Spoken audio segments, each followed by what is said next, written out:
গেল বছর সাফের সেমিফাইনাল খেলার পর বিশ্বকাপ বাছাইয়ে বাংলাদেশকে নিয়ে বড় স্বপ্ন দেখেছিল দেশের কোটি ফুটবল প্রেমীরা। প্রত্যাশা ছিল অন্তত একটা জয় উপহার দেবে জামাল রাকিবরা। তবে হোম কিংবা অ্যাওয়ে লাল সবুজদের সঙ্গী এক বুক হতাশা, যদিও এখনও রয়েছে সুযোগ।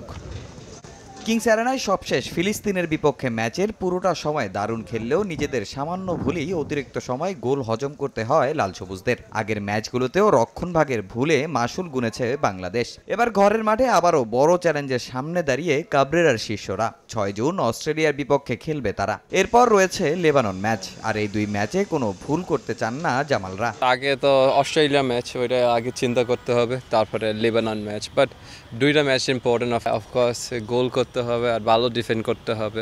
95 মিনিট প্লাস ওইখানে ফোকাস থাকতে হবে। সো খেলা শেষ হবে 90 মিনিটস না, খেলা শেষ হবে যখন রেফারি বাঁশি দেয়। 1, 2, 3 ঢাকায় জমি জিতে নিন 100% ক্যাশব্যাক সহ 20 কোটি টাকার পুরস্কার।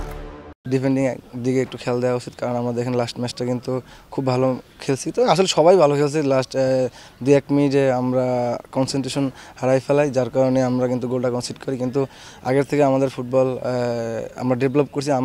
আমি মনে করি, কারণ আপনি দেখেন আগে আমরা যেভাবে ফুটবল খেলতাম, কিন্তু এখন কিন্তু আমরা বড় টিমের সাথে ওরকমভাবে ভয় ভীতি না করে ভালো ফুটবল খেলার চেষ্টা করি। 2026 বিশ্বকাপ বাছাইয়ে এখন পর্যন্ত 4 ম্যাচে 3 হারে 1 পয়েন্ট নিয়ে আই গ্রুপে টেবিলের একদম তলানিতে বাংলাদেশ। একমাত্র প্রাপ্তি ঘরের মাঠে লেবাননের বিপক্ষে ড্র। তাদের বিপক্ষে রয়েছে অ্যাওয়ে ম্যাচ। সে ম্যাচে ভালো করেই শেষটা রাঙাতে চায় বাংলাদেশ।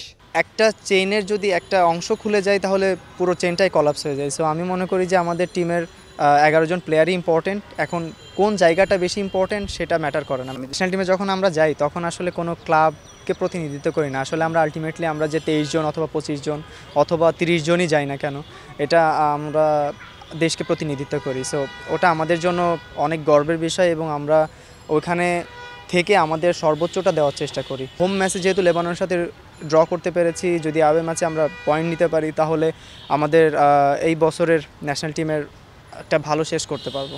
অস্ট্রেলিয়ার পর আগামী 11 জুন কাতারে ফিরতি লেগে লেবাননের মুখোমুখি হবে বাংলাদেশ। তামিম হোসেন, সময় সংবাদ, ঢাকা।